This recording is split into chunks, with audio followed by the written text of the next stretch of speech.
Islamic scholar مفتی محمد یوسف تیبی حفظہ اللہ تعالی، فاضل Medina university.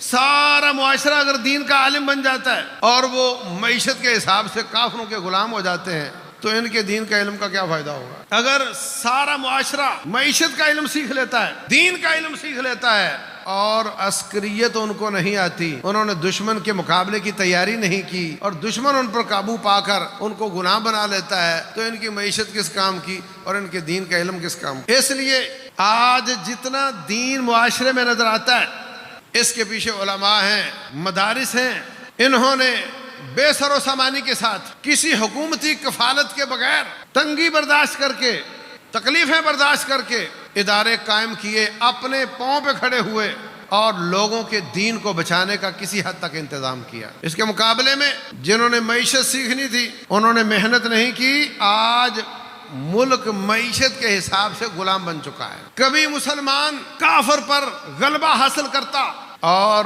ان کے کافروں کو کہتا تھا کہ تم اپنی زندگی کا ٹیکس ادا کرو گے، ہم تمہاری حفاظت کریں گے۔ ہر فرد پر سالانہ جزیہ لگ جاتا تھا اور وہ مسلمان حکمران کے پاس آیا کرتا تھا۔ آج IMF کی شکل میں، ورلڈ بینک کی شکل میں، دوسری تیسری شکلوں میں جب بھی یہ قرضہ مانگتے ہیں وہ آگے سے شرطیں رکھتے ہیں اور شرطیں مسلمانوں کو نچوڑنے والی ہوتی ہیں۔ بہت شور ہوا، سادگی اپنانے کا پلان بن رہا ہے، کہاں گیا؟ وہیں کہ وہیں ہے۔ بڑی بڑی بھیڑ ہے وزیروں کی، مشیروں کی، اور ان کے پروٹوکول میں ذرا برابر فرق نہیں آیا، اور جو نزلہ گرا سارا وہ عوام پر، ان پر اتنے ٹیکس لگا دو۔ یہ سب کچھ کیا ہے؟ آپ کا ٹیکس لیا جاتا ہے، وہاں جا کر جمع ہوتا ہے، وہاں سے قسط بنا کر کے کس کو پے کی جاتی ہے؟ یہ جزیے کی بدترین شکل ہے۔ مسلمان معیشت کے حساب سے غلام ہے اور ہر فرد صابن کی ٹکی بھی خریدتا ہے تو اس پر جزیہ ان کو ادا کرتا ہے۔ بڑے بڑے کالج، یونیورسٹیاں جن کی تنخواہیں گورنمنٹ کی طرف سے 2-3 لاکھ ماہانہ آتی ہیں، کہاں ہیں وہ؟